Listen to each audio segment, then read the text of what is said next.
Hi, I'm Steve. And I'm Kim. And welcome to Love Part 2 in the Love Safety Net Love Boat Cruise.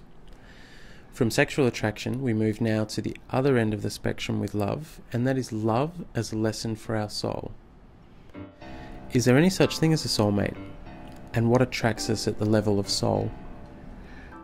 The idea that there is one perfect soulmate out there waiting for you is rubbish.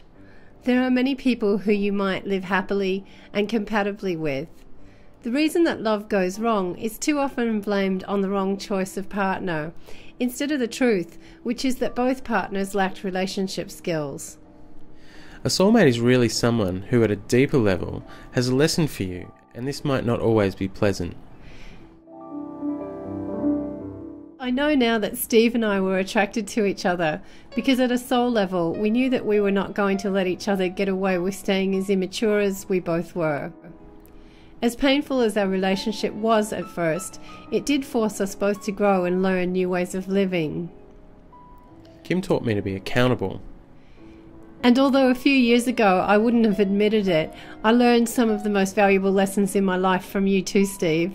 I had been very lonely as a child, and I looked forward to my perfect lover as being someone who'd make me feel better when I was sad, and someone who'd help me deal with a lot of bad feelings I often felt overwhelmed with. But Steve wouldn't have anything to do with that game, and as painful as that was in the end, it did teach me that I really needed to learn to self-soothe and take care of those emotions myself. Wanting someone else to make me feel better and not knowing how to do that myself was part of why I was lonely in the first place. Since I've learned how to deal with my own negative emotions better, my life has improved beyond compare.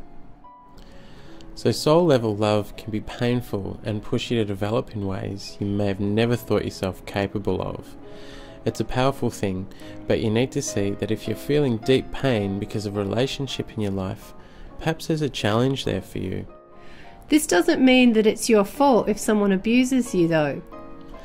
The lesson there is you learning to stand up for yourself. And communicate in a way that will gain others' support in protecting yourself. You should never tolerate abuse. Kim's ebooks, Back from the Looking Glass, and the Love Safety Net workbook will teach you how to defend yourself and get help. You used to be my favourite scapegoat, Kim, but now you're my best friend. When we meet the challenge that our soul lessons offer us in love, the bond between two people becomes unbreakable. This kind of challenge, as painful as it may be, can forge a relationship made of steel. I never would have seen that once. Once I thought that Kim was the biggest mistake I'd ever made, but the trouble we got in together forced us both to grow and change. So there's a soul connection with us now, and it is something that's worth the pain of how it was forged. To find this kind of connection takes the courage to stop blaming and see where you need to grow and understand that growth is scary and painful.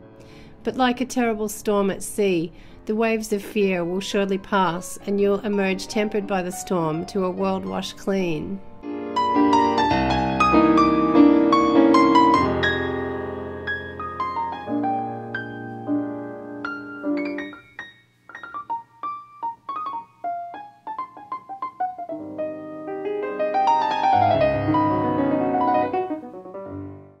Thanks for watching part 2 of the Love Safety Net Love Boat Cruise. There's more little movies like this at our site www.thelovesafetynet.com.